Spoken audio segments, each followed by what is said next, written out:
Ladies and gentlemen, Hebrews and Shebrews, welcome to the Life Podcast, where we inspire you to thrive as peculiar people in a modern world. And today we're doing that by talking to Tom Wylie.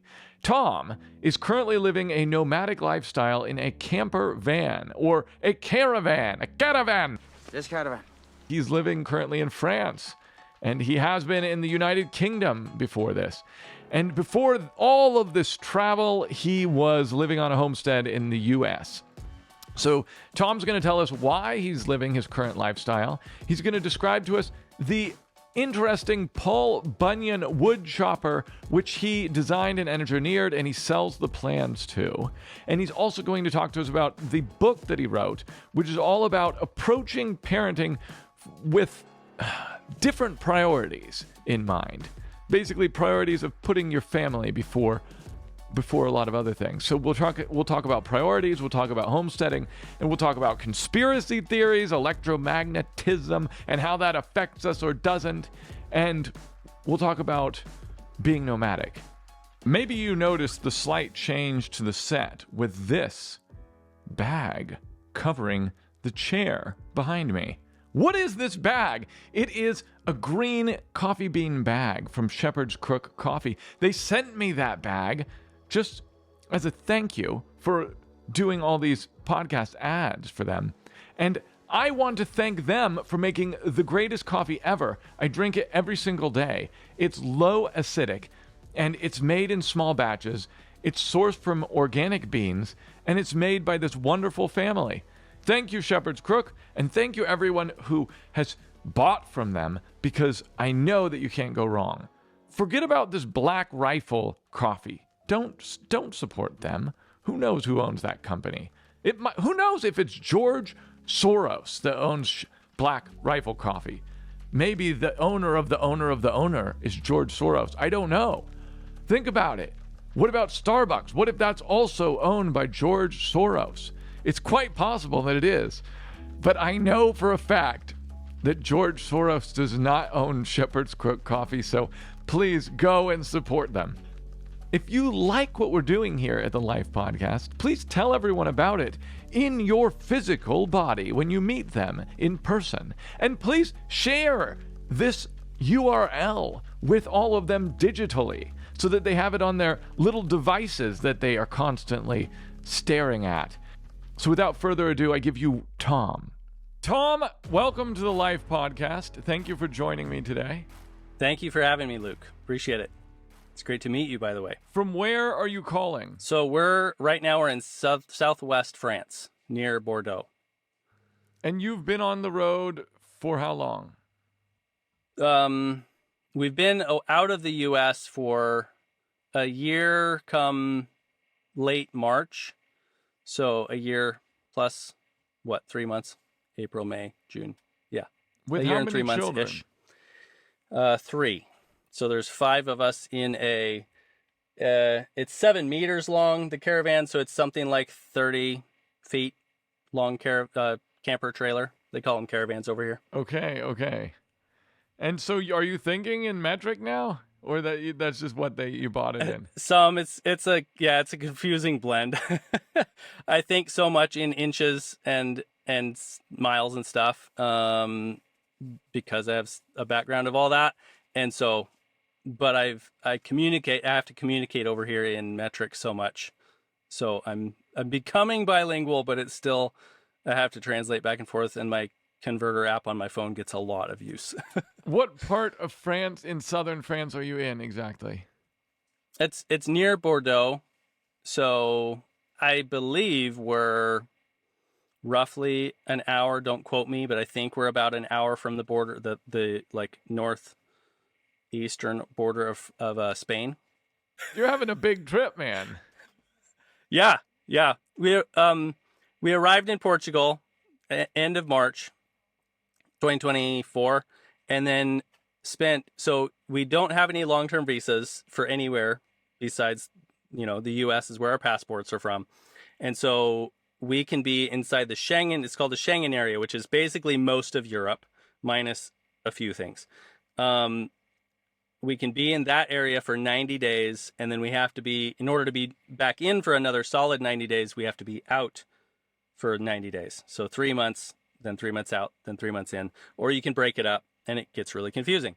But so we were in for like 2.5 months, and during that time, our home and homestead in Missouri was selling. And once that money finally came through all the way to us, then we were able to fly to Germany and buy this van and caravan, and then drive them quickly down to the Balkans, Albania and Montenegro, because they're just outside of the Schengen area. And so then we spent 3 months there. And then from there, we went up. That's when we met Almond House Fellowship, because we learned of them. I think when we were in Albania is when I first saw one of their videos and learned of their existence and looked online at their, beliefs and all that, and just really realized, oh my gosh, we have so much in common. And so then we reached out to them and had a video call with them and introduced ourselves, basically asking, hey, can we come join your Sukkot celebration that fall? And I think by this time we were already traveling our way back up. We were in Croatia at the time, I think, when we called them, and then basically boogied up to the UK so that we could spend that time with them in England. How long before your 90 days is up again? Almost 90 days. I mean, so because we were up in the UK then there was a brief period where we came back down to Germany, sold that caravan, bought a different caravan, and then went back up to the UK because of legal requirements, and what they allow you to tow in the UK is more strict than it is in continental Europe. So we didn't actually bring our caravan up there the first time. We just drove our van up. But so during that time of coming down, swapping caravans, and then going back up, then we spent a solid 6 months in the UK, between England and then Scotland, and then 2.5 months visiting some friends on one of the northern Scottish islands, and then worked our way back down. That like used up that full 6 months that we're allowed in the UK. And then now we're just now back in continental Europe, a week and a half in or something like that. So you're just starting your 90 days again now. Yeah, we could. Where we may not. Can you do this full time indefinitely? 90 days in, 90 days out? I believe so. Yeah. The Schengen area is very strict, and it's like, you can't go longer than 90 days, and then you have your time out has to be appropriate for the amount of time in that you're going to spend next, and if you go over, like they can literally kick you out of that area and say you can't come here anymore. Why did you buy and sell all your caravans and things in Germany? Is it cheaper taxes or something? It was basically possible. So we don't have visas, we don't have residency anywhere in Europe. We don't have an address to register things to. And so there's a fellow American from Oregon who started a company called My Car Turf, and he runs it in Bonn, Germany. And he basically found a loophole. Just the way the German law works is he found a way that non-Europeans could purchase vehicles in Germany and register them to his business address, and then it would all work legally. And, cool. And so he provides that service basically. So we were able to own the vehicles outright, and he set us up with an insurance partner and stuff. But it's registered, under that address. Very cool. So that's why we did it. Plus we just figured we knew that Mercedes was a great make of vehicle, and that the model of the kind of caravan we were wanting was a German brand, and we were thinking about buying in Portugal, but then realized, wait, the prices are way higher here because they have to get them from Germany down to Portugal, both of those things, and we are we'd have to register at a friend's address or something in Portugal, and so it would just be really hokey. And so we realized if we just get ourselves up to Germany and buy them straight from where they come from, there's going to be a lot of them around, and and we can shop around a bit, and then also they'll already be in the correct country registration wise, so we aren't having to like re-register in a new country and deal with all that. So that makes sense. So that's what we did. So Yeah. what possessed you to sell your place in Missouri and begin to do this? And are you enjoying it? Enjoying it, yes. Challenging. It's also very challenging and very, stressful at times, and we'll get into all that. But basically the reason why is in late 2023, December, kind of well, I'll start with mid 2023 in June, July timeframe. That's right when Yah brought us to Torah and helped us like opened our eyes to all that. And at the same kind of in that same time frame, our main income, which is an heirloom seed company, Heirlooms Evermore Seed Co. And it's normally a seasonal business, because it's garden seeds. So people buy it in the spring mainly, a little blip in the fall, and then it's quiet for, the heat of summer and the depths of winter. But the last couple of years, it had been pretty solid throughout the year because we had 2020 and 2021 and just all that time when everybody was going crazy about like, oh shoot, I got to grow food here, because the world's going crazy. And so business was like rocking those couple of years. But then 2023 went a lot slower than we expected. And we did a big conference in Idaho, the first ever modern homesteading conference. Melissa K. Norris hosted up there. And we were there selling seeds, and I was demoing the log splitter. And basically when we came home from that conference is when we really pursued studying out Torah. Because Yah had put it on Sarah's heart first. And Sarah's your wife? Sarah's my wife, yep. And she started looking into it a little bit, but then realized she was starting to get convicted on some things, and realized if I continue this path right now, I'm going to be convicted to start doing things like keeping Sabbath and some other things, diet, eating clean, but Tom's not going to be convicted on those. And I was super busy getting ready for that conference.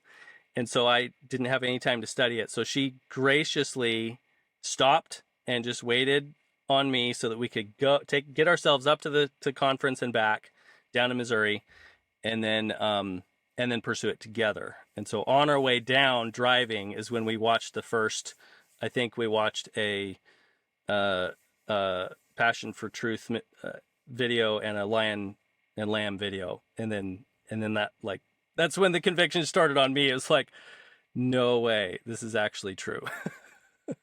This episode of the Life Podcast is brought to you by The Christmas Question. The Christmas Question is a documentary that dives into the history of Christmas and where all the stuff came from. The date, the trappings, the traditions. It talks to all of the preeminent historians and scholars on all things Christmas. And to find out, is this stuff pagan, and how pagan is it? And is it appropriate for Christians to be doing? Does it pass the test of worshiping our Creator in spirit and in truth? And we made this doc along with 119 Ministries. What was it for Sarah that first piqued her interest or whatever in the Torah? Let's see. If you remember. So Yah had actually exposed it to us years before. Actually, I'm friends with the Stelzer family of Azure Standard. And so I had been to several of their feast day celebrations over the years, basically 5 years before I met Sarah, or 3 years-ish before I met Sarah, which we've been married 12 years now. So it's 15-ish years ago. I was exposed to it with them, and it was just interesting. I asked some questions, but didn't pursue it a whole lot. It was just interesting. So people are doing this.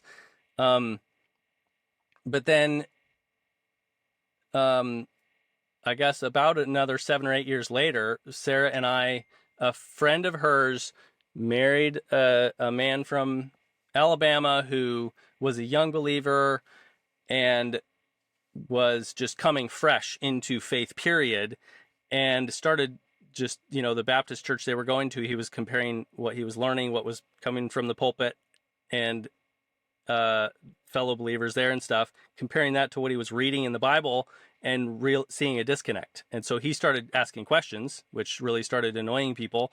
And then he started asking us questions and like,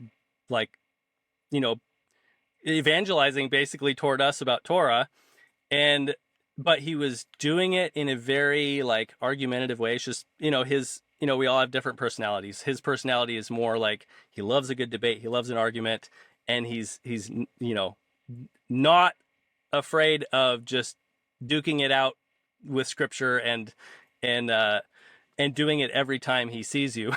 And so we did that several times, and I kept doing the same thing of like, dude, you need to, I basically saw him, I saw him as an immature believer who didn't understand Paul's writings yet, ironically, and was like, dude, you need to read Galatians. And so I would just like, I was totally convinced that I was right, and that because both Sarah and I grew up training to be missionaries and, going to Bible training and Bible school and just really going deep on all of it. And so we were convinced we were right. But so at that time, we basically just rejected it. And I was this close to telling that friend, dude, don't talk to me about that anymore. We can get together, but do not bring that up because I'm tired of hearing it and just arguing about it. But then we just like quietly stopped getting together with them basically and avoided them. So then 7 years later is when I'd have to have Sarah remind me what her prompting was initially, but basically a year previous, so this would be, I guess, mid 2022-ish, is when Yah opened our eyes to biblical cosmology and all of that, Biblical what? Biblical cosmology. Oh, okay. Basically flat Earth. And I don't know where you're at with any of that. But basically he just opened our eyes to the fact that a lot of what we thought we knew about science and history was not the case.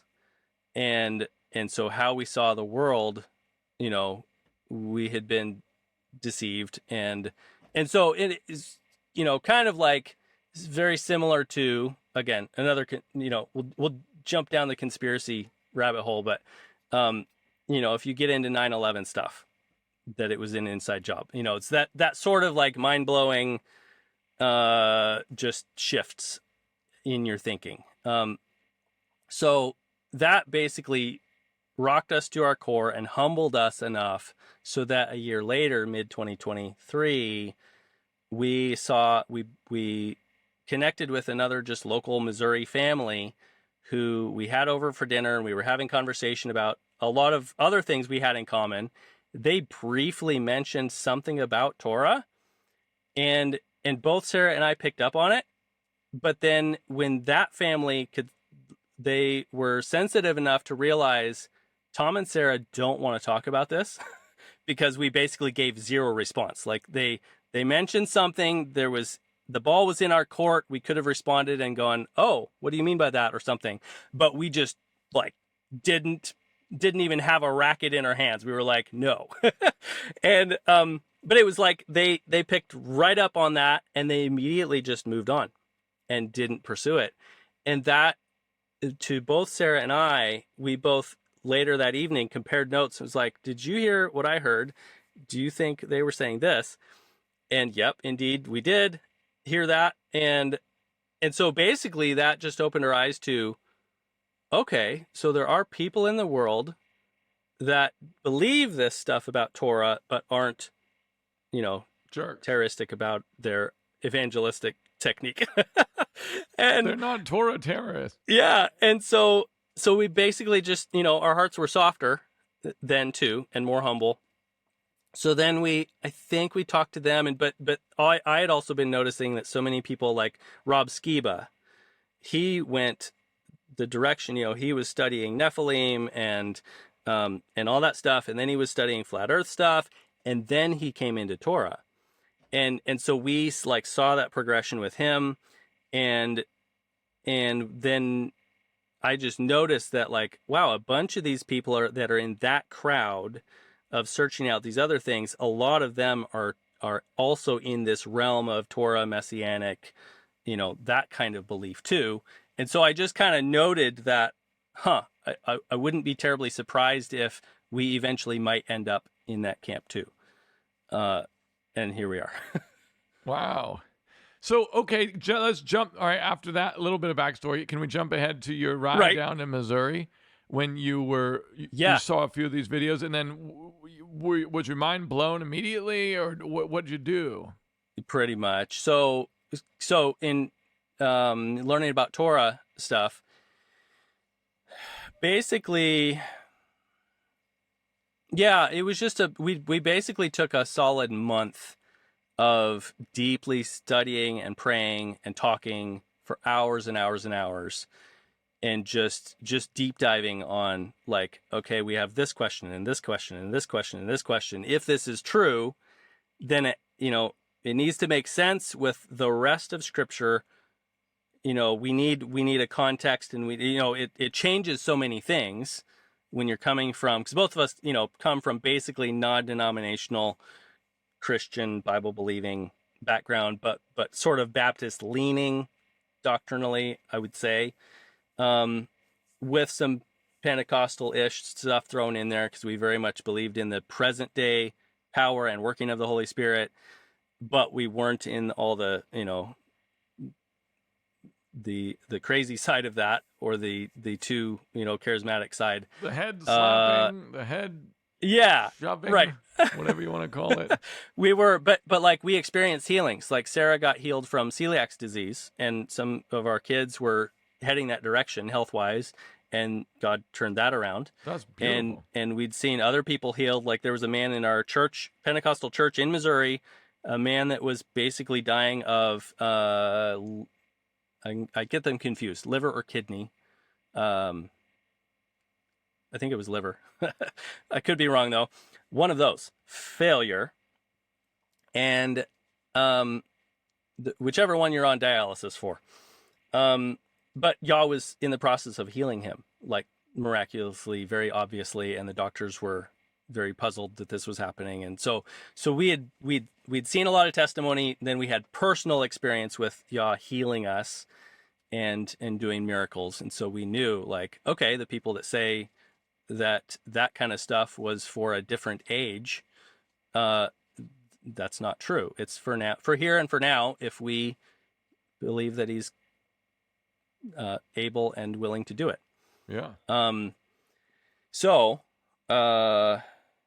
basically, we were coming from that background, and so then we were having to unpack and unlearn just a bunch of the extra theology that was thrown in there, and just going even into the details of Sabbath. Like, we were keeping Sabbath in Jesus is how we saw it, as like, we can keep any day so long as we're resting from our works for salvation in the work that Jesus already did, then we're keeping Sabbath.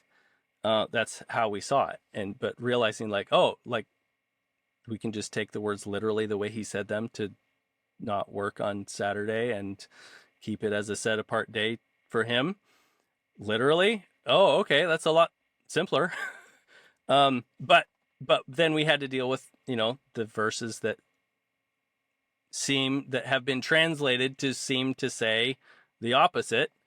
And so it was just a time of very deep study and prayer, feeling that all out, making it make somewhat sense, and then also figuring out how we tell our kids about it along the way. At different points, we'd study up, a certain amount and be like, okay, we've checked this out enough, and the Holy Spirit is, giving us peace and confirmation that this is truth. And so now we would gracefully introduce it to our kids of, okay, this is what we grew up knowing, thinking we knew. This is now what we're learning. And so come with us on this adventure of learning straight from the book and not confusing it with extra tradition and doctrine. How have they reacted so far, and how old are they now? Very well. They're 11 down to almost 8. So 11, 9, and 8. And they have taken it very well. Like we were actually, it was interesting timing because the church we were in at the time, Pentecostal church down in Missouri, we agreed with a lot of things. Mainly we agreed with how they allowed the Holy Spirit to work and how they invited him to work in their congregation and their lives, and how they weren't afraid to live holy lives for God, but at the same time, they were ignoring all the Torah stuff. But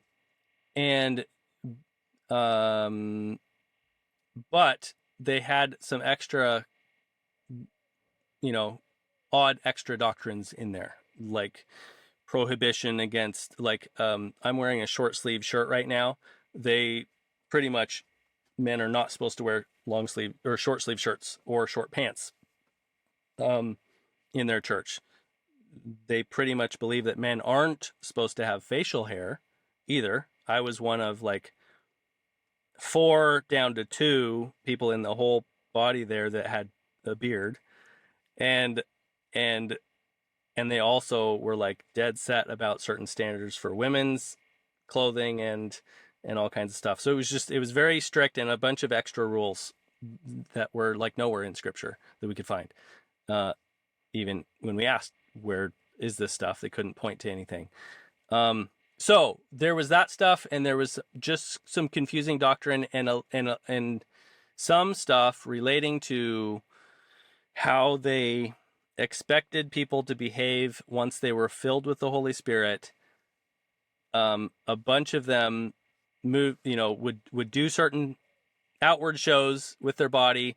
I believe a lot of it was genuine, but the young generation of kids were getting confused on what is real and what is emotionalism.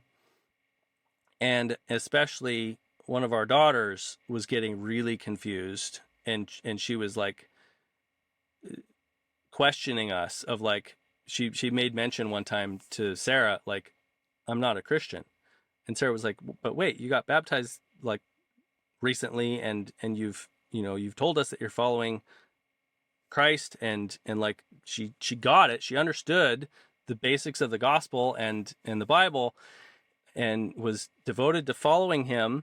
But she was saying, well, but I don't shake when I pray, and all the people in church expect me to shake when I'm praying, and so they were expecting me to. I've never spoken in tongues. My wife does, but they were expecting you have to speak in tongues if you're full of the Holy Spirit. That was their contention, and so there was just confusing stuff, and our kids were getting 2 different stories basically, and we were having to kind of put out doctrine fires when we got home from church. and so it was interesting timing where Yah brought us along to understand Torah stuff right at that same time when we were realizing we have other problems anyway in this church.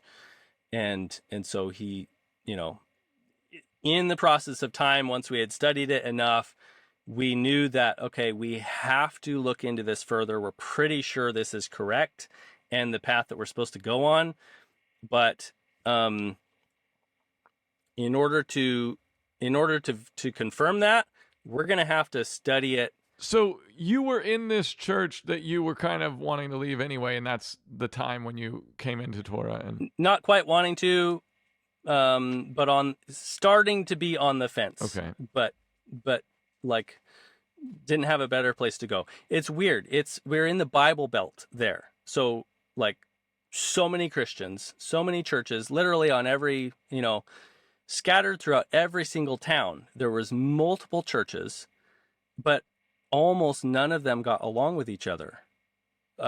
Sadly and ironically, it's just really weird And many of us outsiders that moved from elsewhere to that area, all of us were comparing notes going, do the churches here seem to argue a lot compared to where you're from? And they're like, yeah. And literally, like, you'd have churches and pastors saying, don't go to that church over there that's in the same denomination we're in. Don't go over there because they're teaching heresy.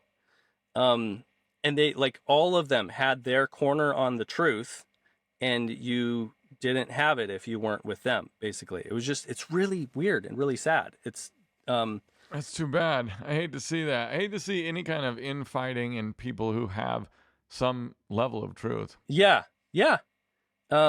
So that was really sad. But so as we continued studying and realizing like we got to pursue this and walk this path a ways and see where it leads.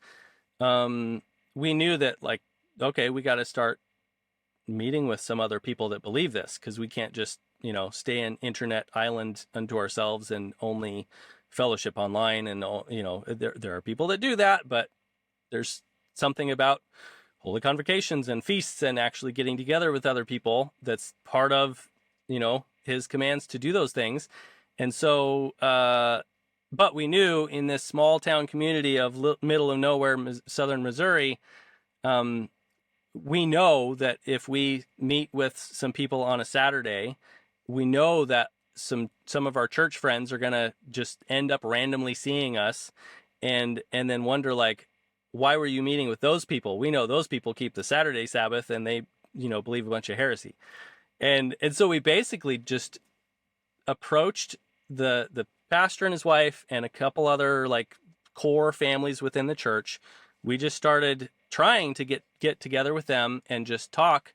Only we're able to do it with a few, and basically just say, hey, we're learning about something different. We can talk about it if you want, but we basically want to let you know that we're going to be checking something out, and we'll be checking out some Saturday Sabbath stuff. And so if you see us somewhere, that's why. we're not trying to double time, and we're not leaving the faith, but we need to check this out because the Holy Spirit's really laying it on us right now. And that basically turned into us leaving the church sooner than we thought. I thought we could, go for a month or something and kind of explore this new thing, but still be, faithful in that body and involved and stuff. But it very quickly turned into just like rejection. Can you get in a bit into, you don't have to talk super detailed, but like, why did they say, okay, well then leave, fine, or what happened? Basically, the pastor's response when we met with him and his wife, his response was surprisingly loose. Like he basically was like, are you sure the Holy Spirit's telling you to do this? And I said, yes. And so he said, okay. And like, no questions, didn't seem bothered at all. And it was, so that was kind of weird. And it seems like a good reaction to me, because like if he really believed that the Spirit was telling you to do that, then it was smart of him not to stop you. No, I totally agree. Yeah, absolutely. That part of it was a wise response. I'm not getting into some of it. That's why I paused there, because I'm on purpose not saying a little bit of it. That's fine. Yeah, I don't want you to talk. Yeah. Yeah, but basically, like, we tried getting together with other families and they simply just didn't have time. And it came to a head where our daughters, our children were getting enough confused, and we knew that as tight, because that was pretty much our friend group, because we moved to Missouri from Idaho with knowing no one but our realtor that helped us buy that house. So we knew no one well, and a friend, sort of an acquaintance basically, that we stayed with a few months before when we were looking for properties. that was like 2 hours away. So we pretty much knew no one. We went to this church on, I think, the first Sunday that we were in town, and y'all worked it out. He wanted us at that church at that time. We really grew a lot there. We really learned a lot about the Holy Spirit. That's where Sarah was healed, and we experienced so many things. I grew a lot in intercessory prayer and learning, just having experiences of praying for people and seeing them be healed and God working on healing them. And so there was like massive growth during that time frame. And so we absolutely love those people. We love what we learned there. We were immediately accepted into that body as family. And so it was just like an amazing experience. It just unfortunately didn't end well. You said, so your kids have sort of, they kind of come along with you into the Torah thing. And I thought maybe that would be a good segue into the book that you wrote. Would you like to talk a little bit about that and tell us about it? From 12 years old onward, basically, are you familiar with the story of Nate Saint, Jim Elliot? There was 5 missionaries in Ecuador in 1956.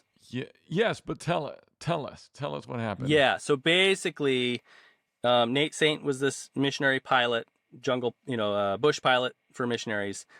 Jim Elliot was a missionary, and then there was 3 others they were this group of young Christian missionaries in Ecuador that were down there translating the Bible and learning the language and being missionaries. And God put it on their hearts to reach this particular indigenous group that was referred to by outsiders as the Aucas. They were really the Waodani people by name, but they were the term Aucas meant naked savages, and basically like they had the reputation of literally any outsiders that go into their territory don't come out alive. They end up dead, and so God had his own timing on all of that. It's a really amazing story. If you're into books, then check out books by Jim Elliot and Elizabeth Elliot and Nate Saint and his story. If you're into movies, check out the movie. I think it's The Spear. End of the Spear is a modern retelling of that, dramatization of it. It's really good. Because the spoiler alert is that Jim gets killed and eaten? Not eaten. They get speared on the river bank, and they aren't cannibalized. They're just speared to death, and their bodies end up getting picked up out of the river later by their missionary friends. Okay. And but basically that, yeah, they were making peaceful contact with the Waodani people, and landing their little bush plane on this sandbar on the river, and they started making peaceful contact with these people, and but then an internal tribal conflict happened and you just go into the story and you'll learn, especially if you watch the movie, it portrays that well. An internal conflict happens within the tribe, and one of the young men ends up basically fabricating a story saying that those white people out on the beach, are dangerous. They're going to kill us unless we kill them first. So that's what happened, is they went out. And doesn't Elizabeth Elliot return to the same tribe? Yeah, and Nate Saint's wife as well, Marge Saint. They ended up going back there, living with the tribe, as well as her Elizabeth's daughter and Marge's son Steve, and others. But yeah, they ended up living with them peacefully, giving the gospel to them. They, the one of the men in the spearing party who killed Nate Saint ended up basically becoming Steve Saint, Nate's 8 or 10-year-old son at the time, basically becoming his adopted grandfather. It's an amazing story of God's redemption and bringing his gospel to people that didn't have it yet. It's an amazing story. And she's just a big influence on Katie. Katie has read a lot of her stuff. Like, she thinks she's amazing. How did that influence your book? So that, as a 12-year-old boy, I read the book called Jungle Pilot, which is the story of Nate Saint. I read that book as a 12-year-old who loved airplanes ever since I was, as long as I can remember. I've loved the thought of flying and airplanes and everything having to do with aviation. So as a 12-year-old, I read the story of Nate and how he became a missionary pilot and all this stuff. And I realized, like, this is the perfect combination of my love for airplanes and my love for God and desire to serve him with my life. I'm going to be a missionary pilot. And so I just devoted my life to that from then. And so then I ended up going, God worked events out perfectly. Moody Aviation, which trains half of the missionary pilots, mechanics out there, they moved from Tennessee to Spokane, Washington, of all places, the year that I was like ready to start training. I had my private pilot's license at that time, but was ready to start mechanic training and further flight training. Moody moves to Spokane and partners with the local community college for doing the mechanic portion of the training, because they were just building stuff up there. So I ended up basically getting Moody training, but not having to pay their tuition because I was paying the local community college tuition. And then they kind of adopted me into their little, their Moody family. And I ended up doing a lot of events with them and then ended up, they hired me to work in the shop as a lead mechanic, basically, in their new hangar once they built it. Once we were, out of the mechanic training portion and into flight training, then I was suddenly, in the shop helping run it. And so during that time frame, a year plus into that time frame of working as a mechanic for this missionary pilot training school, I was seeing people come back from the field on furlough or moving on to different work. And the families were really exhausted. The marriages were strained. The kids were wandering. And I just saw these families not doing well. And I was realizing, like, why? Of all the people in the world, these kids should be solid on fire for God, not wandering into other things and questioning their parents' faith, and their marriage shouldn't be struggling. And so I was just questioning things and at the same time also realizing how demanding that kind of work is. If you're flying the plane, you have your and the lives on board.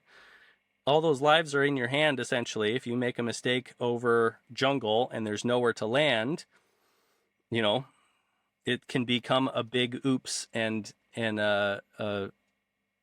there's major consequences. Same thing as a mechanic. If you're rebuilding an engine, and you make a mistake, if you drop a screwdriver down an inspection hole and it tangles in a control cable somewhere and causes that plane to crash and people to die, there's a lot on your conscience, and there's major consequences and major, fundraising kind of down the tubes. And so there's just a lot going on. Plus there's a bunch of regulations to keep up so that you stay legal, not only in the US, but also in the country you're flying or mechanicking in. And so there's so much to it, especially nowadays. It's way more complicated than it was in Nate Saint's day in the 50s. There's just a lot. It's a way more than full-time job. And so I realized at that time, I didn't have a family yet. I didn't even know Sarah yet.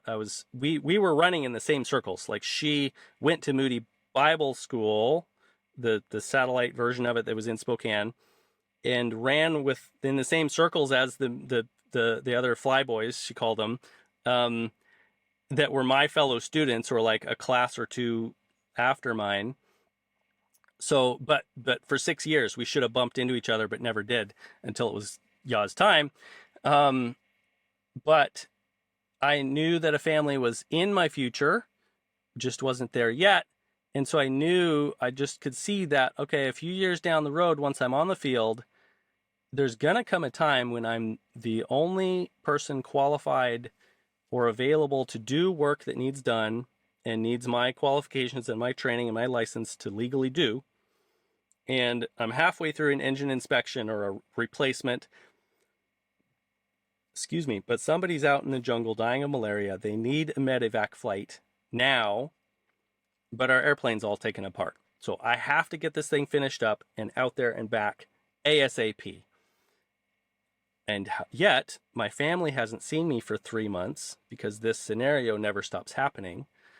And I'm the only guy here, or I'm one of the few.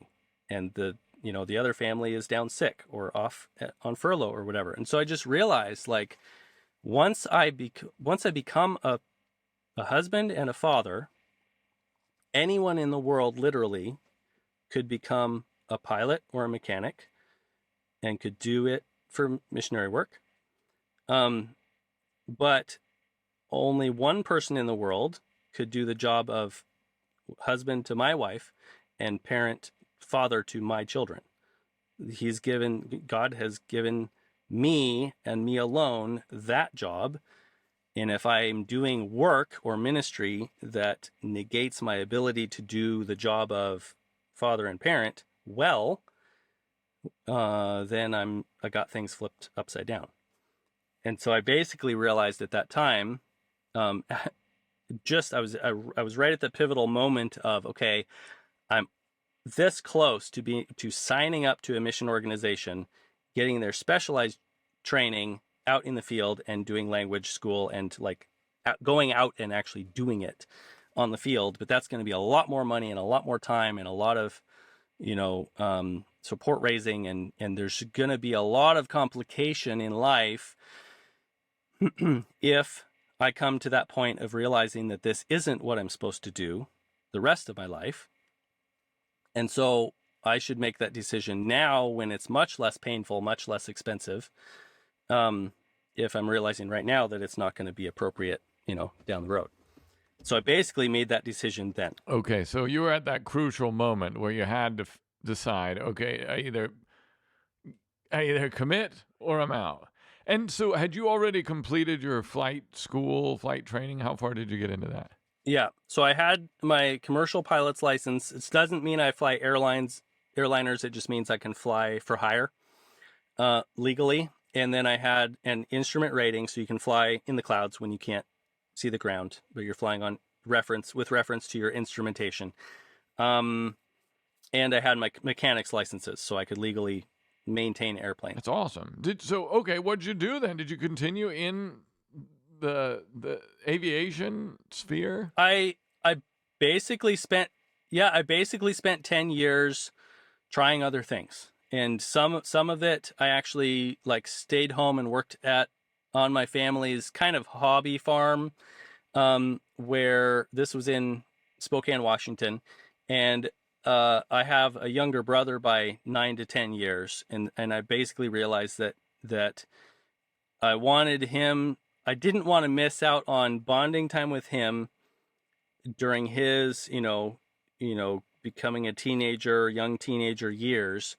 I wanted to be his brother, not his uncle, in relationship quality. And so I purposefully spent time with him. My parents, there was work on the farm that needed done, and they were willing to pay me to do that work, and maintaining a tractor and mowing fields and working we had something of a kind of tree farm going on and some chickens, and that's when I built my first chicken tractor, patterned after Joel Salatin's, and made a dolly that goes with it and all that stuff, as a late teenager basically, and then early 20s.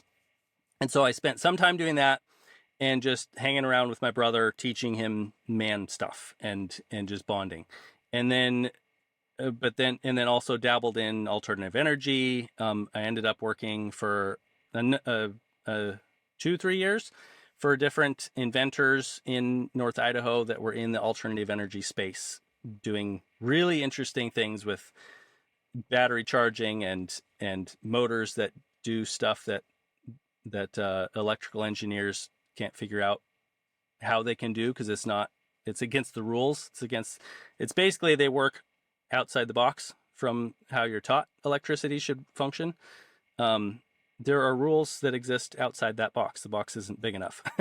And so there's... Wait, hold on. I can't let you go past that. How much do you know about this, and can you get into the details right now? I can. Basically, if you were to Google Bedini, John Bedini, Bedini, or especially the Bedini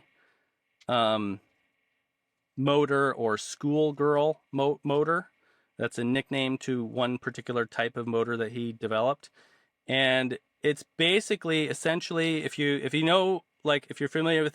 familiar at all with Nikola Tesla and the stuff that he did with ether, with like wireless electricity, basically, and atmospheric energy, that's basically what these guys were doing, where essentially there's a way you can wire a circuit to where some components are put in kind of backwards to how they should be, and you time a circuit in a certain way so that it makes an electrical spike, a high voltage spike, and when that collapses, if you have the circuit set up correctly, then basically some energy that's in the atmosphere will like squirt into the circuit, and you can channel it to charge a battery or a capacitor, or do other things.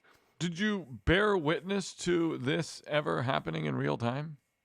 Yeah, I made them. We made kits. It was I worked for the company called Renaissance Charge, and we basically made there are still a bunch of YouTube videos online that and so we made kits literally where people could experiment with this stuff themselves, but it was made easier by these kits because you just got all the parts. You didn't have to make everything yourself.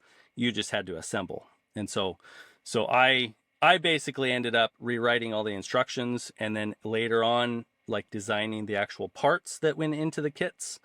I designed and gave drawings to the people who actually made the parts. And so, yeah, it works. The weird thing is it's one step removed from practical use that like can actually bring life change to people. Because you can't get enough power, or? Well, the kind of energy you get, this is kind of going in the weeds with it a little bit, but basically the kind of energy that comes in from the atmosphere can charge a battery. But if you charge that battery long enough with that type of energy, they call it negative energy. There's different names for it, but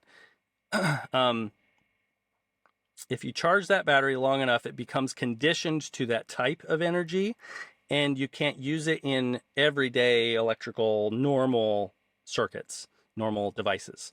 It won't work. It'll seem like it's not charged, though it's still full of that other energy. But there is a way that you can reroute the circuit and make it, it's just a few more steps more complicated, where you can make the electricity first go into a capacitor, then to the battery, and it cleans it up and makes it normal. So there are ways, but the number one, the powers that be don't like stuff like this. And so if you get close enough to actually making practical devices that help people's lives and not just be trinkets and toys, which is more what we sold, was the trinket toy level of like, oh, look, it does this interesting thing. Huh, that's cool.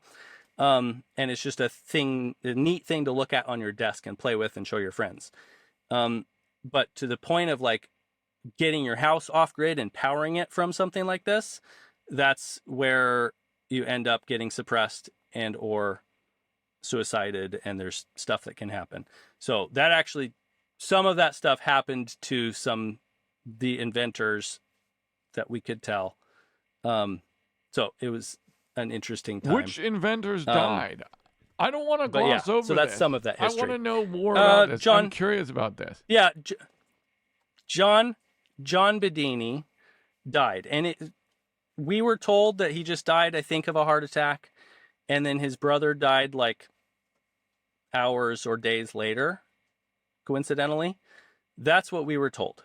But the circumstances felt off and odd, and it just didn't make sense. And so, and then coincidentally, another man who was in that same field, I worked for him briefly doing other things, and he was very much in that world of alternative energy and publishing about it very publicly. He publicly announced immediately after this happened, where these two brothers died, that other guy publicly announced, "I'm out. I'm not doing this work anymore. I'll be over here doing something else. So peace, you know, see ya later, alligator." And so that, yeah, anyway, that's what happened. Do you have the technical knowledge to build something that could charge batteries from the ether, quote unquote? Yes, the first bit. The second bit that actually makes it more practical, so it doesn't get conditioned to be weird, that I didn't. I know in theory how it can be done, but I never was able to develop it that far and actually do it. And that was part of just what was going on in the company at that time. They kept changing designs, and so as I was experimenting and trying, like, they had done this thing, but it was always a kind of jerry-rigged version that I could see that demonstrated that extra aspect of it being practical. And so me and some other people were trying to pursue that, but not having this like official sanctioned support of the companies or the people like saying, yeah, go for it, do that thing. And so I was just kind of doing it on the side privately, but I kept having to retool with the new parts to the new machine because the old thing got discontinued. And so it was just that, you know, kind of never ending cycle. And then at a point it became impractical because I was needing to do other things, find other work. That's, you know, at the end of that time frame of working for them is when I met Sarah, and we immediately, like, our first child was on its way within a few weeks of us getting married. We became pregnant right off the bat. And so life changed, and I needed to pay the bills, and this wasn't paying the bills. And so, you know, it was one of those things that I just had to walk away from. Can we talk a little bit about your general thoughts on electricity and electromagnetic frequencies and things like that? Do you mind getting into that just a little, since you have experience in this field? That's fine. Yeah.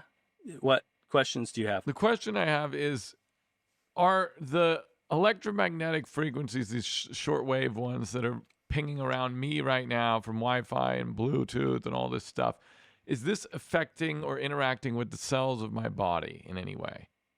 Yeah, it's not healthy. It's not healthy. It's ionizing. Right, it's ionizing your cells, so they're getting extra electrons. What I've understood, what I've read, studied, and is that basically extra electrons are getting attached to your cells and a bunch of other things. And so normal stuff can't happen as healthily as it should. And so yeah, we're constantly being bombarded by there's a book I can recommend, but I haven't read it yet, but I've had it recommended by enough people. I'm slow reading, and so it really takes me a lot to get through a book, especially the one that's thick. But anyway, if you look up a book called, I think it's The Invisible Rainbow, it's all about the electromagnetic radiation and EMF, all that stuff, and how harmful it is. But yeah, it's not healthy. And so from your experience, this is not a conspiracy theory. Like, this is happening to us. It being unhealthy? Yeah. No, it's not. Okay. No, it's real. And sadly, it's by design to, I mean, let's dive down that hole. Yeah, it's by design. There's patents about it, and about even you. I'm laughing because my wife literally warned me, be careful how conspiratorial you get before the call. It's my fault. And then blame it on me. So it's by design. They, the people and the companies who make these devices, they make them in certain ways that emit harmful frequencies. They also emit addicting frequencies and screen flicker rates and all that stuff. And so we're sucked in, and it's the whole thing of, I can't put down my phone, and I keep scrolling and scrolling and scrolling, and our kids' behavior gets off when they've spent so much time on devices. And there's patents about all this stuff that say, like, they literally designed it to do this. And it's part of making people unhealthy, making them dependent on technology. And you can even go to the darker side of things, to the fact that a lot of the original ideas for this technology, and especially for it getting as advanced as it has gotten, those ideas came from the dark spiritual world. Like, people saw visions, inventors and stuff were given, plans from evil spirits, literally. And they had this new idea to build this new thing, and they built it and slapped it in a smartphone and in Wi-Fi antennas and all kinds of stuff. So there's a very real world to all of that. And it's not, a lot of it makes really cool, useful tools and really impressive toys, but a lot of it is also can be dangerous, and the enemy is spooling up to use it to really harm people, with the whole advent of AI. And there's a lot of deep stuff in there, where the enemy can now use technology in much deeper ways, to harass people. Like, just a little example of this was, recently I had somebody suggest that if you're feeling off, or you're just feeling bummed or depressed or headaches, or an ick feeling of like, bleh, I'm just feeling down and drained and frustrated or angry, especially if that emotion comes on really suddenly, just do an experiment, a practical experiment, and see what happens. If nothing happens, then go about your normal life and forget about all this. But just do this simple experiment of, if you suddenly start having these emotions, or thoughts, just literally turn off your devices, turn off your cell phone, put it away from you somewhere else, out in your car or something, turn off your Wi-Fi router, turn off your laptop and your tablet, just shut it all off and get it away from your body, and see what happens. And especially if you can do that over a overnight, especially, or over a weekend, like I did it this past Shabbat. Actually, I just turned literally everything off. The night, I think it was the Friday night leading into Shabbat, and then through a lot of Shabbat itself, Saturday, I just left stuff off, and because we'd been experiencing some spiritual attack kind of stuff, and like, we slept peacefully that night. And the next night I turned stuff off too. We slept good. We had family members having scary dreams and stuff. That stuff didn't happen. And then the next day I needed to turn my phone on for something, to look up something. And so I didn't even turn on the Wi-Fi, but I turned on just my phone and its cell signal, data, mobile data.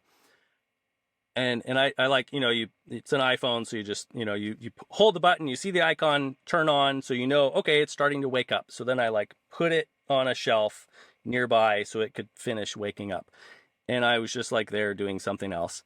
And then I had this sudden just feeling of like a strong amount of like fear and anxiety and dread and just like, I don't know what's happening, but it's like, bleh, this is not good. and I'm feeling anxious, and so I was just like, whoa. And then I realized, like, oh, my phone literally just finished turning on fully at that moment. And so I was like, whoa, okay. I was told to check this out. Now I'm experiencing it. Interesting. And so I went about looking up what I needed to look up, feeling some, when you first experience some new thing or whatever, or it's fresh in your mind, like there is some aspect of like placebo effect where you're on the high alert for something, and so you're experiencing new things too. There could have been some of that mixed in, but as I was holding the phone doing stuff, like, I kept having a lot of these feelings, and just like the feeling of, man, this thing is really blasting me with not healthy stuff. And so I did what I needed to do. Then I turned it off and put it away, and then couldn't shake that for a while. And so went to Sarah and just said, hey, we need to pray. And so both of us prayed about this, cleared it up, and then everything was back to normal. I was fine. I could leave that behind, and the emotions were gone and everything. And I moved, went about the day. So it was a very interesting, eye-opening experience. So for what it's worth, take it or leave it, and try it or don't. And just, for what it's worth. So, okay, I have a question here about all. I've looked into a little bit of the EMF stuff. I mean, first from Dr. Monzo, who he had this very interesting radio show called the Aleph Tav Body System, or Aleph Tav Body Show. It was only ever available for a short period of time because the radio station hosting it ended up folding. But he had a wealth of content on there that was blowing my mind. And he had this series called The Electromagnetic Man. And he talked about how, and I think that is based on a book title as well, written by someone that he talked about. And it talks about the electromagnetic frequencies of our body and the electromagnetic frequencies that we're surrounded with on this earth and through all these little devices. But I am still looking for some like hard evidence, hard studies and tests, real world tests, where I turn my Wi-Fi off and I proceed as if this stuff is true to an extent. I don't go extremely out of my way because I don't have the hard stuff yet. I would love to see hard evidence of, yes, the spectrum of electromagnetic frequency does actually interfere with our cells and does exactly this to our cells. I'd like to know what. I've read a little, watched a little. To me, nothing has been like, yep, what happens is X, Y, and Z, and if you're exposed to this at this distance for this amount of time, you'll get cancer, for example. I don't have any of that. I don't know why. Wouldn't it be nice to? It would, yeah. Okay, so that's one thing. I'm still wondering. I'd love to know. I will look into it more. Yeah, I would say that Electric Rainbow, I believe, is what the book is called.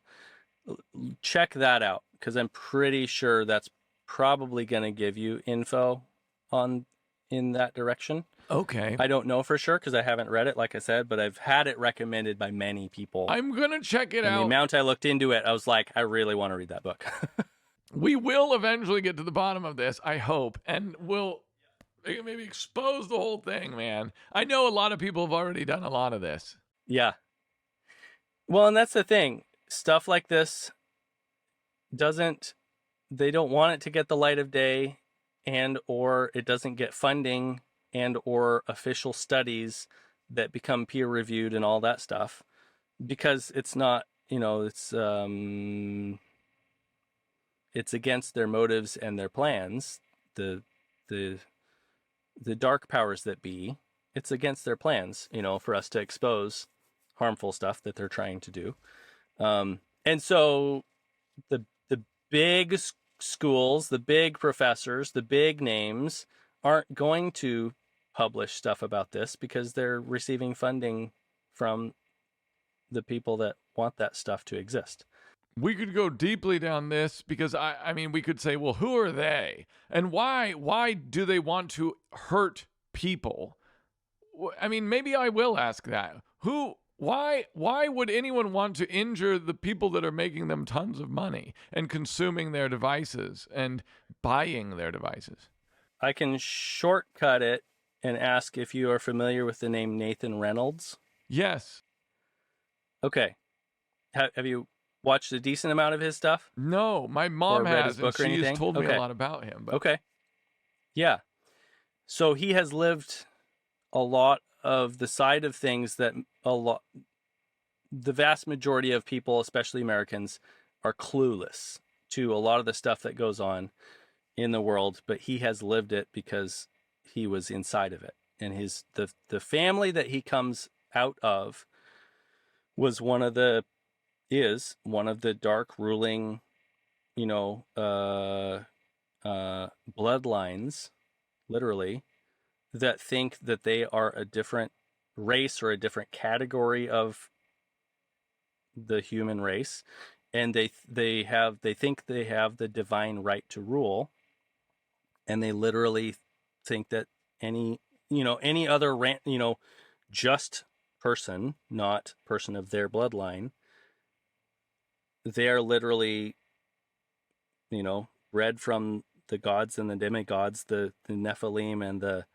Watchers, essentially. Like they have bloodlines connected to the dragon and all this stuff, and they literally believe that they have the right to subdue common people. this is what Nathan says. Without consequence. It's what he has lived. He was literally a human sacrifice into that system. They didn't kill him, but they did everything short of it. I need to reach out to him then. I need to reach out. Yeah. We need to start exploring some of this stuff. Yeah, he does a lot of interviews too. Okay, I'll check out Nathan Reynolds. In the meantime, I think that we had started trying to get to why you were inspired to write this book. Can you just briefly explain to us what the book is about? The inspiration was basically that I realized that my Western culture had programmed me to think education, career, family, actually education, career / ministry, then wife, then children. But God's priority structure was he gave me and only me, my wife. He gave me and only me, my 3 children. And so I need to make sure that I do that job well during the time that I'm with those people, like during the time that I have those children under my roof and under my, I'm responsible for their well-being and their instruction in righteousness and all of that. While they're in my care, I need to do my best job of that possible. And the other stuff, the job stuff, the career stuff, the education stuff, it has to take a seat less than my family. And obviously God is on the very top, my devotion to him first, but then family, then career / ministry.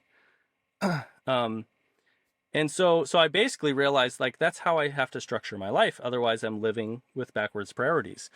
And therefore, it's going to be really confused and messy. And so all of that was going on in my head.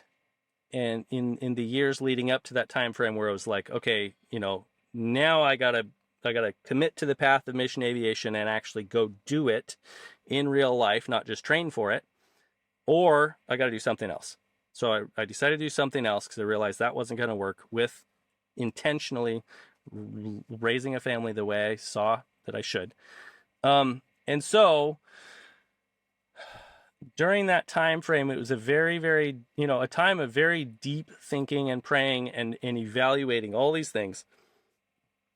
And that the thoughts that I was thinking then became the book that I originally just self-published online in 2014. at that time it was called Don't Just Float. Something like 59 questions to help parents like make sure they're living the proper priority structure. That wasn't the subtitle. It was something along those lines. And it's but now I've renamed it, and I'm going through basically reformatting it so it can be printed, because the program I originally made it on was not helpful for that. So I'm having to put it in a different program to edit it. But it's republished now online in digital form, as well as an online course that goes even deeper. But now it's called More Than Pie Crumbs, a picture book, the picture book of priorities for parents.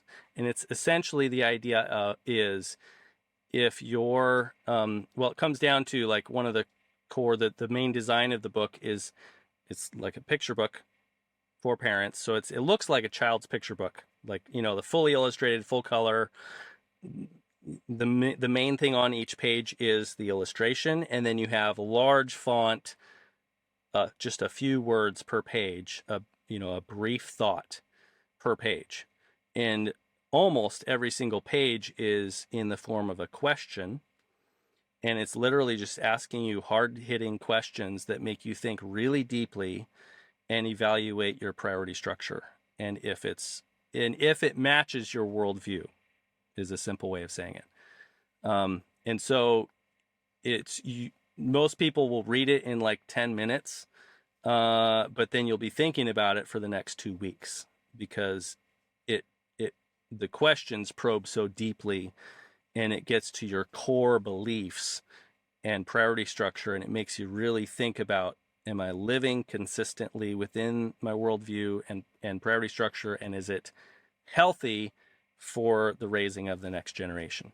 That's so interesting. It's you were already challenging the norm before you came into the Torah, because Torah does the same thing, and this does the same thing. You realized, oh, you needed to shift your priorities. That's cool. Yeah.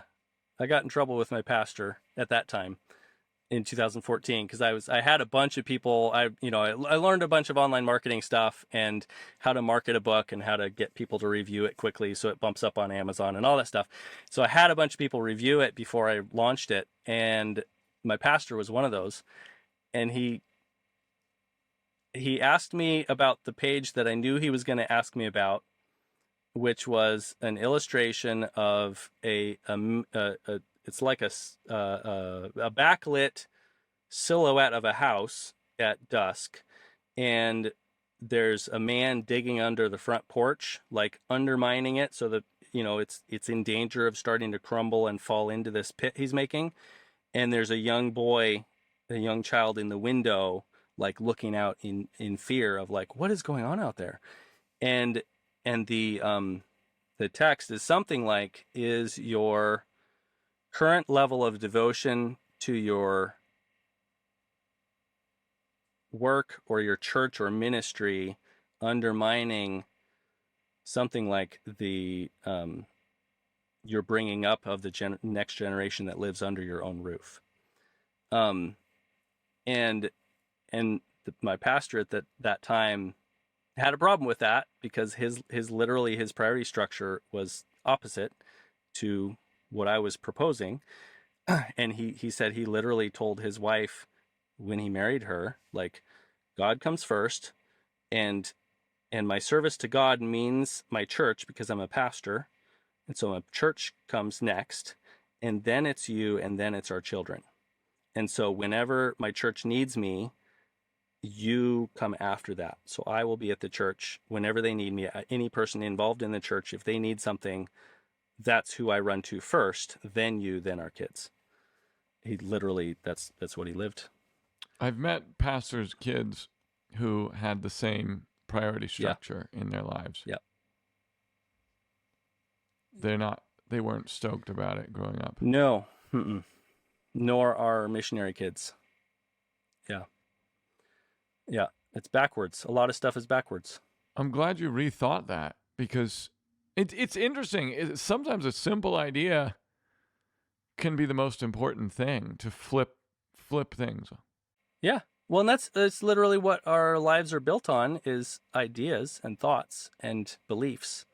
You know, that all builds on each other and becomes our worldview and becomes our actions when we act according to our worldview. And that becomes our legacy then that we leave behind. And so we need to make sure that's why, I don't know what the current statistic is, but for so many years, it's been 80+% of Christian kids that go to college end up walking away from the faith by the time they leave college. It's because they aren't seeing consistency within the worldview that their parents are trying to pass down to them. They're not seeing consistency, and they're seeing hypocrisy. I mean, now you even have this Torah layer where even within the church, there's inconsistency of, Morality. not taking the word for what it says, and morality. Yeah. Yeah.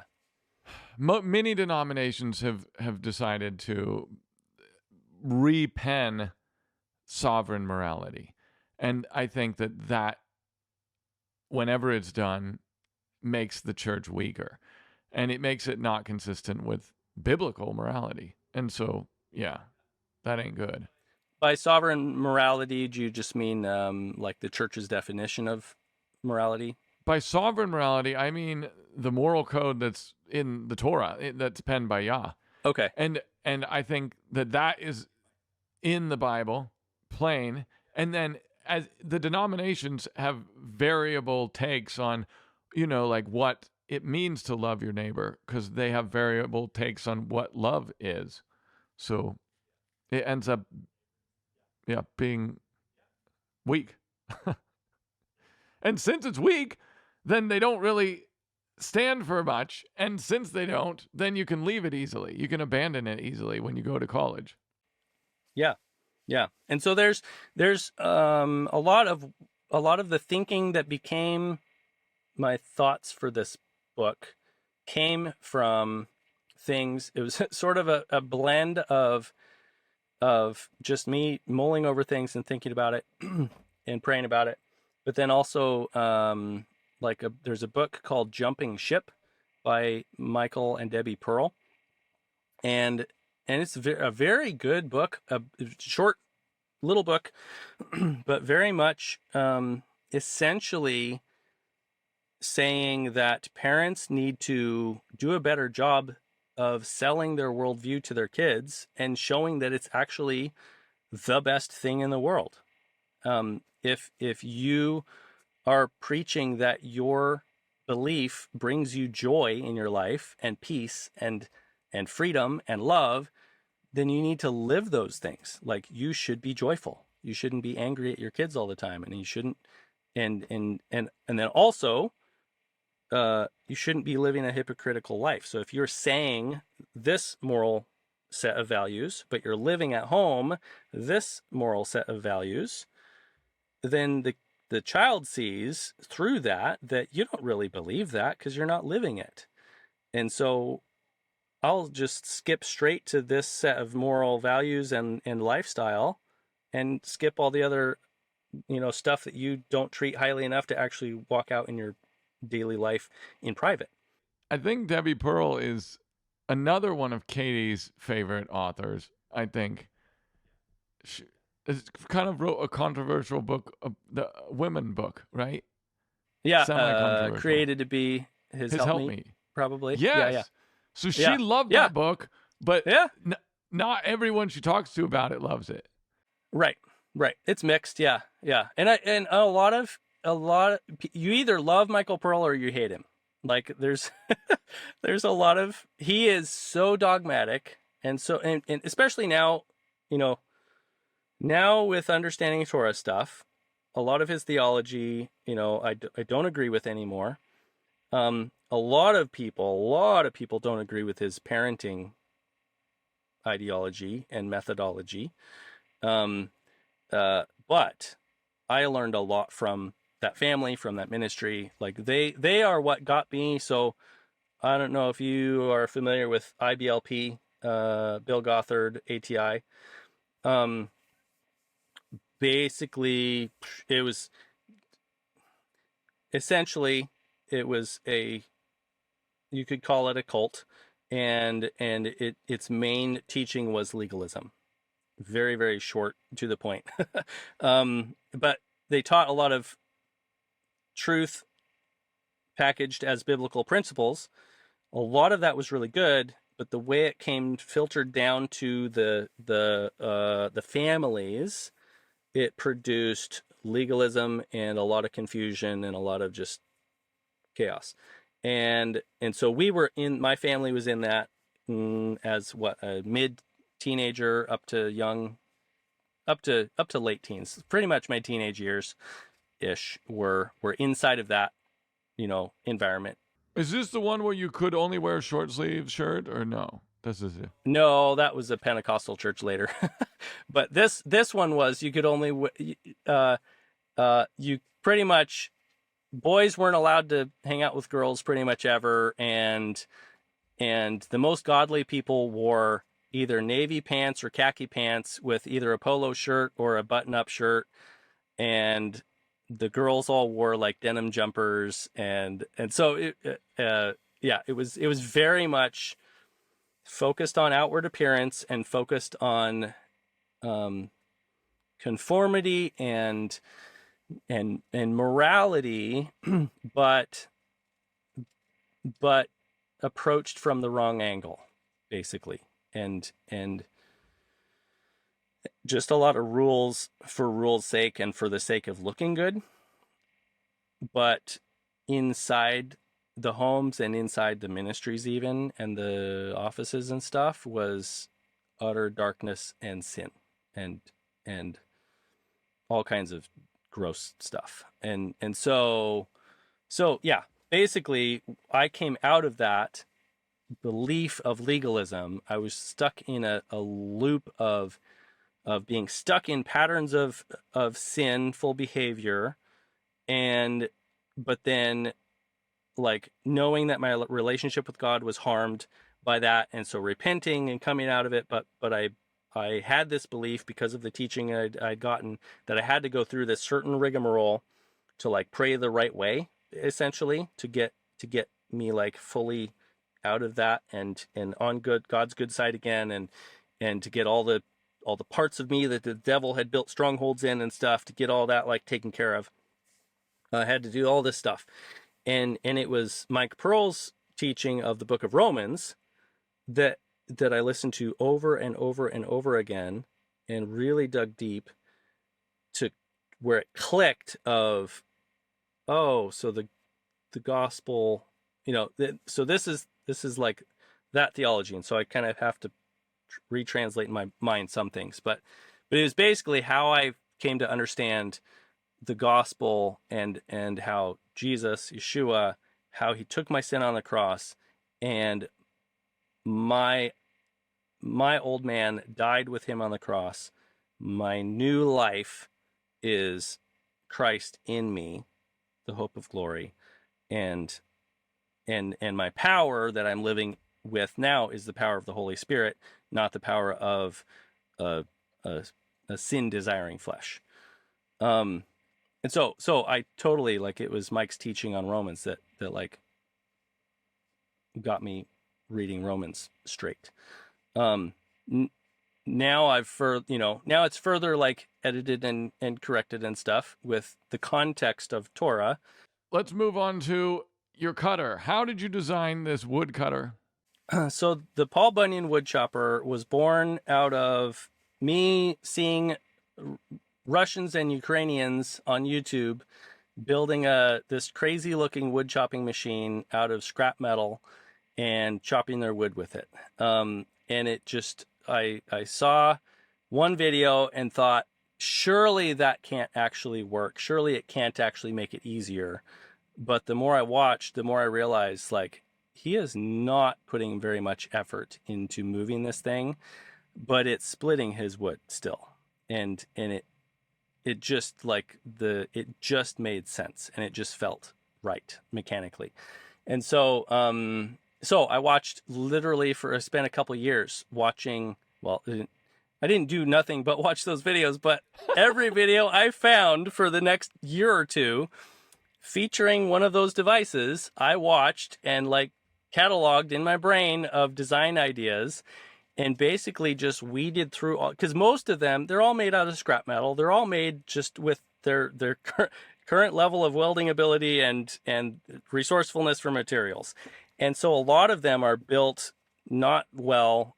They're not the greatest material choices. They're built in a way that's too loose or shaky or downright dangerous. Or ineffective. Like some of them work well, some of them don't. So I basically saw that it exists. The idea exists in the world. There's good versions and not so good versions. And also there's people in the world in some deep forums where there's kind of some instructions in some other language other than English. There's sort of directions on how to make a version of it. But it's not terribly clear or up to date, and it's not. I'd have to translate it to read it. But I saw enough of people asking, like, "Hey, are there any plans for this kind of thing?" And I also wanted that. I was like, I found one video where a guy took a tape measure and a Sharpie marker and like wrote down some very basic dimensions, and that made a world of difference for me. In like, okay, now I have something to run with. So I basically then set off to build my own and experiment with it. But it was in the middle of life, context of early marriage and kids on the way and diapers and all this stuff, selling the airplane I had at the time and all this stuff going on and moving several times. And so in the course of 7 years, I built a prototype and then changed a bunch of things on it and experimented with a bunch of things. And the whole time, while I was building stuff, I 3D modeled it in SketchUp on the computer so that I could easily turn that into two-dimensional drawings and professional mechanical drawings and plans, instructions for how somebody could replicate this design. And I just boiled all the good ideas into one place and added some more ideas that I got over the years of testing and trying different things, and came up with this design that is made out of standard material you can either buy brand new from a steel yard or you can find at a recycle yard or a scrap yard. Essentially the machine, just to describe it, it's essentially a very large, heavy piece of steel with an axe head at the bottom of it. That whole mass weighs almost 100 pounds. And then it's mounted to a swinging arm that has a bearing at the opposite end of it from that splitting head. So it pivots up and down. That splitting head goes up and down. And splits against a table surface that's elevated so you can stand up while you split your wood. So it in effect, it's like being able to split your firewood with a splitting maul or an axe that weighs 95 pounds, whereas normally they weigh like 8 pounds, maybe 10 to 12 pounds on the really heavy big ones. But this one weighs 95 pounds, but you don't have to ever lift that weight because near the fulcrum where the bearing is, where the pivot point is of this swinging arm, you put the salvaged suspension spring out of a car, like a coil spring, and you mount that, and so you dial up the tension on that spring to the point where it balances and it lifts that arm up to the ready position height. And then all you have to do to split your wood is you put the wood under the splitting head, you grab the handles on the splitting head, and you pull it down. And because of the balance of all the forces, it's very easy to move that head up and down. But once you get the head moving, all that momentum of that 95 pounds worth of weight gets a lot of force to it, and it powers its way through splitting your wood. And so, yeah, basically I finally published the finished plans in 2023, late 2023, and sell them in printed form and digital form. Yeah, it looks like it works. It looks like a great invention. So good job. Yeah, Man. it works really well. Yeah, praise Yah. He inspired me with a lot of ideas and a lot of late nights out in the shop tinkering and swapping parts and figuring stuff out. And What'd then you do with laboring your over the plans. prototype now that you're on the road? Did you leave your prototype? It's in Missouri. It's in Missouri. Actually, at the family that like reintroduced us to Torah, it's actually at their house. They're just using it to split wood and kind of keeping it for me until I'm working toward hopefully producing them as an actual like either built machine or kit form thing that you could just get the parts and then bolt and weld it together, but it's already cut and drilled for you, something to that effect. So I'm looking for somebody to do that process. And so I was going to bring it over here with me, but it didn't work out. So I have it kind of there in the States available for if a fabrication shop wants to take that on of helping me turn it into a kit kind of a thing. Then I have it that they could maybe take and experiment with and help in that process. That's very cool. Where can people find this and your book? Where are you discoverable online? Yeah. If you go to tomwylie.org, TOMWYLIE.org, that gets you to everything. Or if you're just looking at the wood splitter, then paulbunyanwoodchopper.com takes you straight there. And then we're also on YouTube. It's just Tom Wylie is the channel like handle. That's great. Is there anything else you would like to say to like the Torah audience or the mainstream Christian audience? One of the so you'll notice on our website that in our YouTube channel, it says Nomadic Homesteaders. This is something we kind of didn't get into a whole lot, but briefly, in late 2023 is when Yah told us to sell our place in Missouri, move over to Europe, and live nomadically, and just model that publicly. It sounded really weird at the time. It still sounds kind of weird, and like nomadic homesteading really isn't a thing because you need some land to homestead. But basically the idea of what we're getting clarity that Yah wants us talking about and teaching about and is just overall sustainability in all areas of life. So many homesteaders are focused on growing food, raising animals, and like developing skills like food preservation and, how-to stuff and how to do fencing and stuff like that. But there's also the aspects of how sustainable is your family, like generation-wise, legacy-wise. That's where my book comes in and the course that goes along with that. There's also things like health, like holistic health. Some of the stuff we were talking about with like EMF.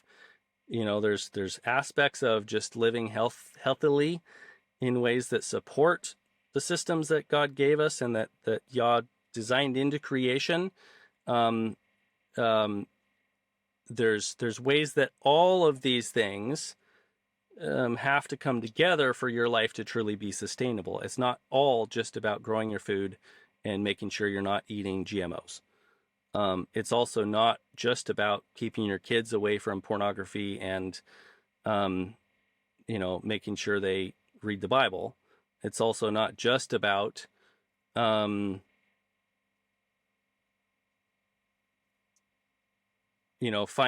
out the best way to work your taxes or to be an entrepreneur, or find essential oils. It's all of these aspects of life. And that's a lot of what we're getting into is zooming into these areas, but also zooming out to the whole big picture and saying, okay, how sustainable is your entire picture and what are your weak spots? We've encountered like big natural disaster storms that like knocked out power or knocked out our ability to heat our home or power our home or whatever. And we discovered really, in painful lessons, we discovered what our weak points were and where we were vulnerable. And in those ways, we weren't sustainable. Even though we were working on these other sustainability things over here, we weren't really sustainable long term. And also like even community building. Like we were working on our own little island of sustainability here, but we weren't pursuing a broad community of people seeking sustainability. And so if we got hit by something or hard times, then like everything went down. Or if we were isolated by something like quarantine or whatever, which we mostly didn't pay attention to when all that happened, but so many communities were affected by that, and they didn't have a local community that didn't depend on a big complicated supply chain. So there's just all those aspects to consider. So I would challenge the people, especially in the homesteading world, to consider big picture. How sustainable really are you? And also, especially the people of God, people of Yah, and especially those pursuing Torah, consider what the Holy Spirit tells you about, whether kind of either way you take the prophecies about a greater exodus and the end times, a lot of the different ways of interpreting those passages end up with a conclusion of a lot of people moving potentially. And so I think a lot of the lesson or the reason that Yah has had us move so drastically and move so publicly is so that people would just think about how ready are you to move if Yah tells you to do so. And how ready are you to do that in a healthy way that brings your family along and that looks after all of your needs. And how willing are you to do it? It's just we're in an interesting time where the Holy Spirit is moving on a lot of people to either make big moves, or to make big changes. And so there's a big need for all of us to be in tune with the Holy Spirit and listening to him very carefully, and be ready to obey him quickly and confidently. Practice doing that on little things now while the pressure is low, so that when there comes a time when Yah tells you to do something big and potentially scary, you will have practiced obeying him to know whether this is his voice or not. But also you will have practiced your heart willingness to do big scary things.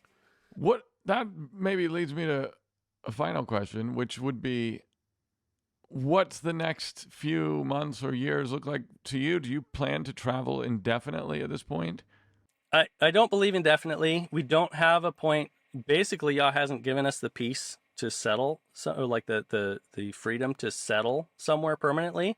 A lot of that for right now is just in practical terms of visa. We tried establishing a long-term visa, a long-term visa for Portugal when we first moved over, and that didn't work out just because we couldn't make the numbers work with our income levels when they needed to be proven on tax records and bank accounts and all that stuff. They're very strict on how it all needs to look, and it was really difficult making our stuff look, appropriate for that, because we have such a seasonal ebb and flow income. And so Yah just didn't allow that to work out, basically. And then he confirmed once we were in Portugal that we weren't supposed to settle there. Overall, he's given me a vision of that we are just supposed to be traveling around, meeting a lot of people, especially Torah people, and encouraging them. A lot of them are lonely. A lot of them are hurt. A lot of them have been rejected and ostracized by, previous churches or even Torah communities. And so we've actually run into a lot of people like that, and just been able to practically encourage them and spend time with them and fellowship with them, and encourage them to try fellowshipping with other people again. And then also just I have a sense that kind of similar to what's happening down in the Bible Belt of the Midwest and South of the States, where all these different believers are scattered around and they're bickering and fighting with each other.